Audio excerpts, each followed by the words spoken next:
Hello and welcome to Wednesday's Night Out. with your host Joseph, Turnpike Plaza 365 Rec Squad. Quotes that will change your life. A curated collection of mind-blowing wisdom, edited by Russ Kick. Reality, truth, and such things. All our separate fictions add up to joint reality. Stanislaw Lek. The Dive from Clausen's Pier by Ann Packer. Chapter 37. You're not coming back, Kilroy said, are you? I am. You're not. You just don't know it yet.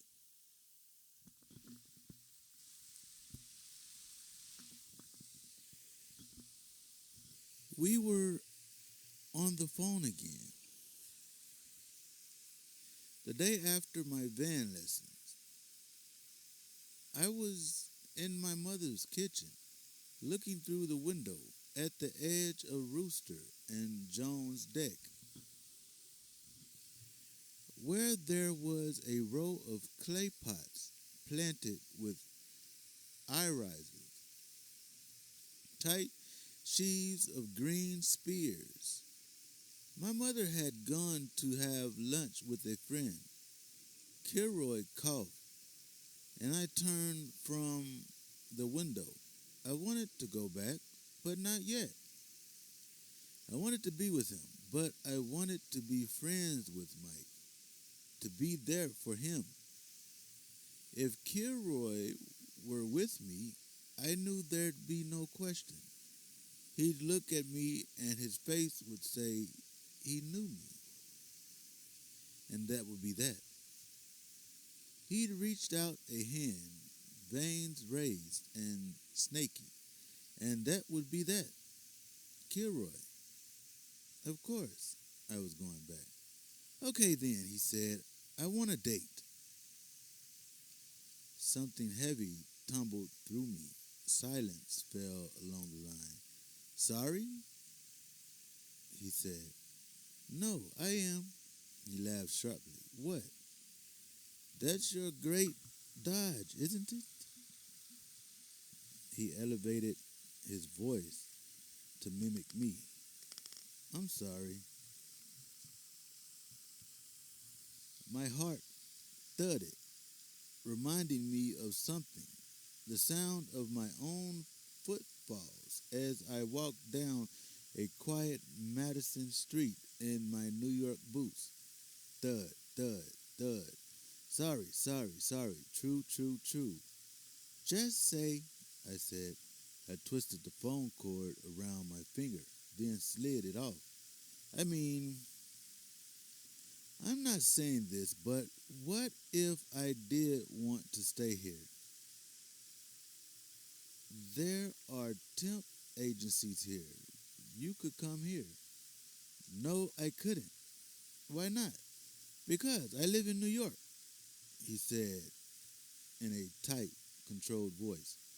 I want to live in New York. More than you want to be with me? Is that an ultimatum? Didn't you just give me one? We talked a little longer, to no good effect. Afterward, I climbed the stairs and lay on my bed. I felt dizzy. I thought of his hands on my arms, how they were just the right size for my arms, too smooth my arms, how they felt on my stomach, especially when they were cold, that exquisite chill, his hands on my legs, his hands on my breast. I put my own hands on my breast and they felt soft and flabby. They felt like nothing, like pockets of flesh. How extraordinary, I thought, that someone could touch you and make you into something. I took Mike out to lunch. Sandwiches one day, pizza another. In the van, he was quiet. But once we were settled and eating, he grew animated. It was good to leave the mayor's house, their neighborhood, sitting opposite me in a restaurant on Monroe Street one day. He looked across his pork chop, which he'd earlier asked me to cut into pieces for him, and said, "Mike Mayer eats his lunch with gusto." I smiled. Mike Mayer does. Yes, he does. We talked and ate, and the place emptied out until at last it was just us and two women in tennis clothes. We sat in the lacy sunlight filtering through the branches of a tree just outside the window. From the kitchen, we could hear voices and the sound of plates clattering. Near the back, our waiter sat in a booth and ate a sandwich. I told Mike the story of me and Jamie going back to seeing Lynn at the alley that night in August, and how I'd never told her about it. "Boy," he said when I was done. "Whew, I know. I wouldn't have predicted this, but Jamie's kept it completely to herself. Wouldn't you have thought she'd at least hint? She and Bill came over the other night, and when I said something about your visit, she made it seem like everything between you was okay." "My visit. I guess she feels it's private," I said. "It is," he said, "but still." He leaned over for a sip of water. "So, what's going on between you now?" "Nothing at this point. When I first got back, I'd go to stand in Cobra Copy and look at her, and she'd ignore me. That happened 5 or 6 times. Half of me just wanted to yell, you know. So, should I do a cartwheel now? Just tell me what to do, and I'll do it." Mike smiled, and the other half, I looked down at my paper placemat and traced its scalloped edge with my forefinger. The other half felt she was justified. "But you know that's crazy now, right?" he said. "I mean, yeah, maybe you should have told her about Lynn, but there's no way it's your fault." "Something is." I stared at him for a moment, then couldn't stand it any longer and looked away. "Carrie," he said. "Jesus, shit happens, I guess." We were silent. He sat there in his nice plaid shirt, which I was sure his mother had ironed. Things seemed tense between him and his mother. As we left the house earlier, she called, "When do you think you'll be back?" And I heard him growl faintly. We split a cookie and then left the restaurant and headed toward the van. The afternoon sun felt good on my face, something clean about it, about the air. The sidewalk was empty, and I glanced in at shop windows as we went by. In one, a linen slip dress hung from a rack, and I paused. At my side, Mike stopped too. It was a nice grade purple, some tiny crocket work along the straps. "That looked good on you," he said. I looked down at him, and when our eyes met, a worried look came over his face. "Should I not have said that?" "No, it's fine. Are you sure?" I nodded. A jet sounded high above us. I looked up at the line of white it trailed. I watched it loosen and fade, soon to be absorbed by the deep blue of the sky. Mike pressed the lever on his wheelchair, and we started off again. "Here we go," he said. Mike Mayers takes Monroe Street. Kilroy and I talked twice a day, every 2 days. It didn't matter. Being together required being together, and our conversations became grave and lugubrious. "I love you" was an idea that demanded physical proximity. Back in the fall, telling him about my life in Madison had seemed like handing him object after precious object to hold for safekeeping. Now I told him about seeing Mike, and it was like taking those objects back one by one. He didn't have much to report. One evening, he told me about a mangy dog he'd seen wandering through a road construction site just off West Street, 11 o'clock at night. Three-legged the dog was, shuffling along. Then suddenly it kneeled over dead. I asked if he'd been going to McClanahan's, and he said, "Of course I have." I felt split in half.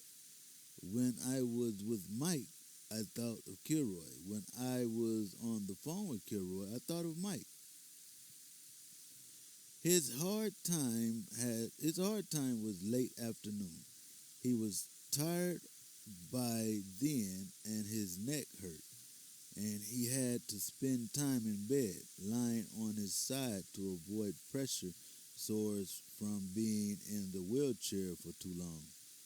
He could transfer himself with a board incredibly slowly and incrementally burdening his shoulders as he inched along. But on harder days, he let his mother move him. If I happened to be there, I watched while she planted her legs and went to work, silent with concentration, her face full of strain. Late one afternoon, he and I sat in his room together, right around the time he usually lay down. I knew he was exhausted. I'd taken him out to lunch and then to the mall for some new shirts. His face was pale under the bit of sun he'd gotten along his cheekbones. "Tired?" I said. "What gives you that idea?" He smiled, and I thought of what a sweet smile he had, easy and wide and full of good humor.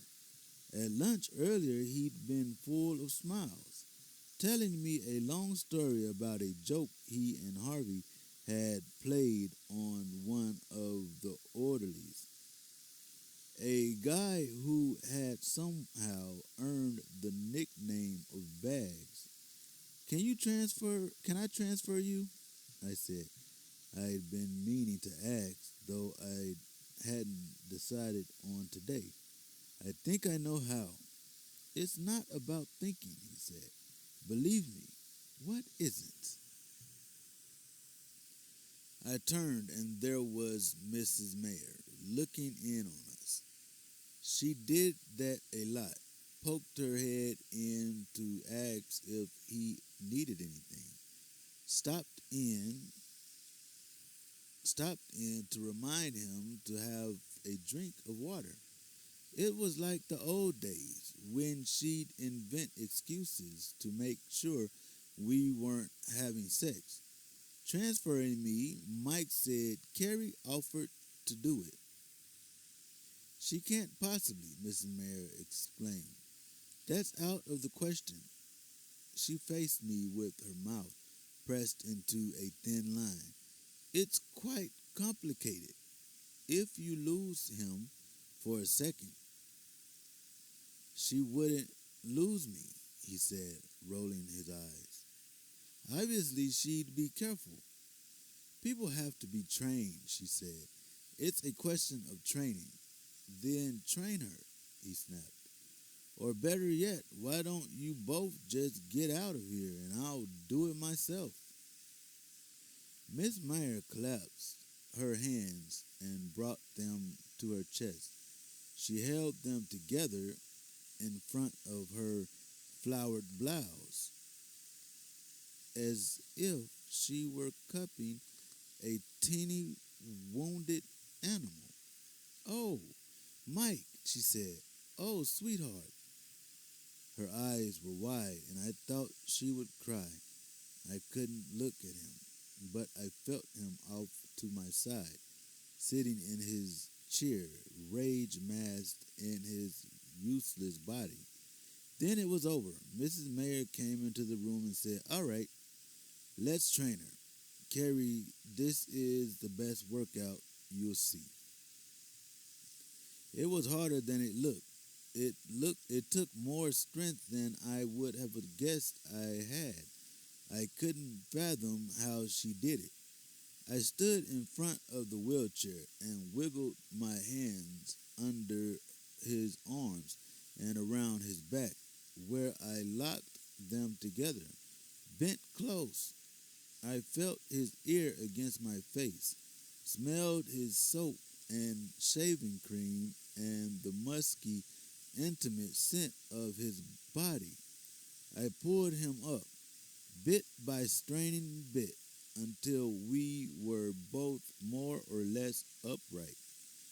The burden of his body was enormous. I knew I had to swivel him around, but I was terrified to move, terrified he'd knock me over. My arms were shaking. Finally, I just did it. Swung us around until the bed was behind him. A dance of dead weight. I lowered him, and behind me, Mrs. Mayer sighed extravagantly. I stood there panting, then let his upper body down, our eyes meeting as his head touched the pillow. At last I raised his legs and smoothed out the fabric of his pants so he wouldn't be lying on any creases. "Well," Mrs. Mayer said from behind me. "Well," she clapped her hands together as if dusting them off. "Be sure there's plenty of support under his head." Mike and I looked at each other. After a charged moment, we both laughed. "Thanks," he said. "You're quite welcome." He had outpatient physical therapy 3 times a week. I took him one day and watched from a chair by the window while an older woman with a squat, muscular body put his limbs through a series of movements. Mike lay on a mat, his arms and legs circling and bending and extending, front side, front side. I stood up and looked out the window. Lake Mendota was a mosaic of blue behind a stand of far trees.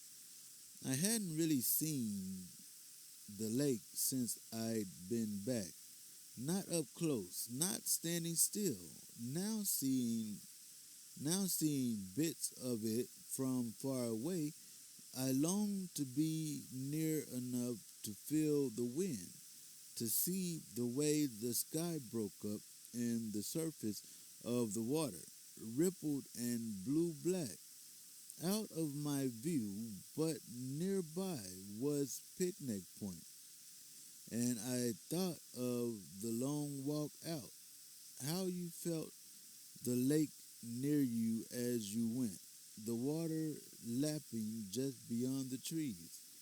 When Mike was done, we went to see Harvey in a room down the hall from Mike's old one. Heading along the familiar corridor, I felt tremulous and reluctant, and I stayed a pace or two behind Mike so he wouldn't be able to see my face. Harvey was in the far bed, a dark-haired man with a steel gray beard, full and untended like a mountaineer's. He had bright eyes and a quick smile, and he greeted me by name before Mike could introduce us. So, you finally brought her, huh? It was her idea. It was her idea, Mike joked.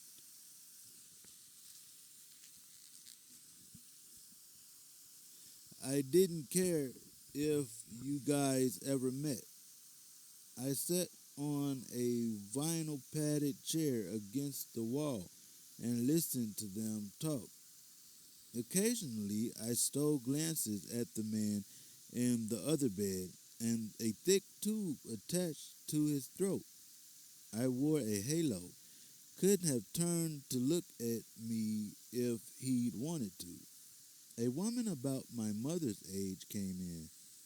She was tall and athletic looking, dressed in jeans and old running shoes, her hair in a careless ponytail. She did a double take at the sight of me, then bent to kiss Harvey's cheek and then Mike's. Hello to you, she said, and to you, too. And this is Carrie. It is? Mike said. There was an awkward moment, and then he added, Carrie, this is Maggie, Harvey's wife. Maggie gave me a cold smile. Well, she said, greetings. She pulled a spare chair over and sat down near Harvey, sighing in a loud, doesn't this feel good way, as if to say that she, for one, was perfectly comfortable here. Child's coming home, she said. Want me to lock the door? Don't stop there. Why not a small nuclear bomb on the kitchen? She smiled and reached into a bag she'd brought with her, withdrawing a Pyrex dish covered with foil. Do stir-fried veggies and rice sound good? Harvey gave her a look of mock outrage. No milkshake? Maggie turned to Mike. Is that gratitude? Doesn't this guy owe me some gratitude? Mike gave me an uneasy glance. I could see he wished she hadn't come in, that he liked her but didn't trust her. I wondered how he'd talk about me with her. If perhaps she was the person he'd complained to, another woman, stalwart. Yeah, Harv, Mike said. Don't you know a good thing when you've got it? Harvey laughed. Stir-fried veggies and rice sound lovely, he said. Perfectly lovely. Maggie peeled the foil off the dish and set it on Harvey's swing arm table. She got a fork from the bag, speared a piece of zucchini, and held it to Harvey's mouth. We're watching the dairy and citrus these days, she said to Mike. UTI prevention. Mike looked at me apologetically. Urinary tract infection? He said. Oh, sorry, Maggie said. I assumed you'd know. She forked some rice and offered it to Harvey. His injury was higher up than Mike's. I remembered no bicep. so he couldn't feed himself. Half an hour later, we left, heading to the elevator and then riding down in silence. Outside, I paused in a little plaza in front of the entrance so I could feel in my purse for the van keys. The parking lot was crowded, but we were right up front in a handicap spot. "It wasn't just you," Mike said. I turned and he was looking right at me, his gray eyes squinting against the sun. I was sort of hoping it was. People are more comfortable when other people conform to their standards. It validates their lives, kind of. He gave me a sheepish look. "Thank you, Dave King," he added. I helped him into the van and climbed behind the steering wheel, but I didn't start up.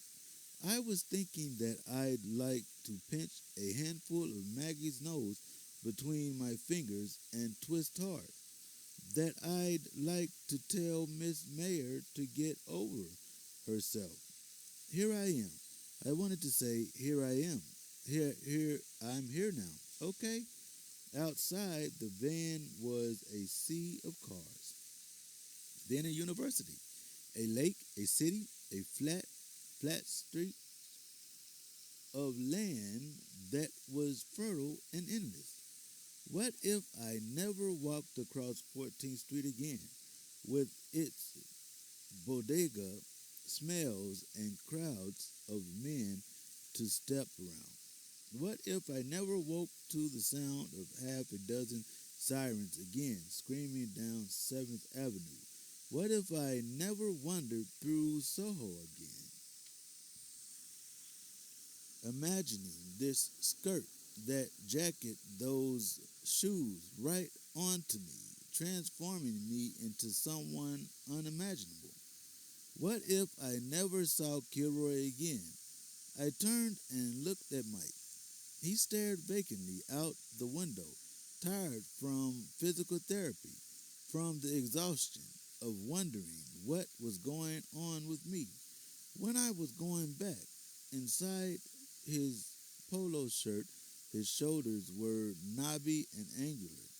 The muscles he could still use were overtaxed, stringy. He looked up. "What?" he said.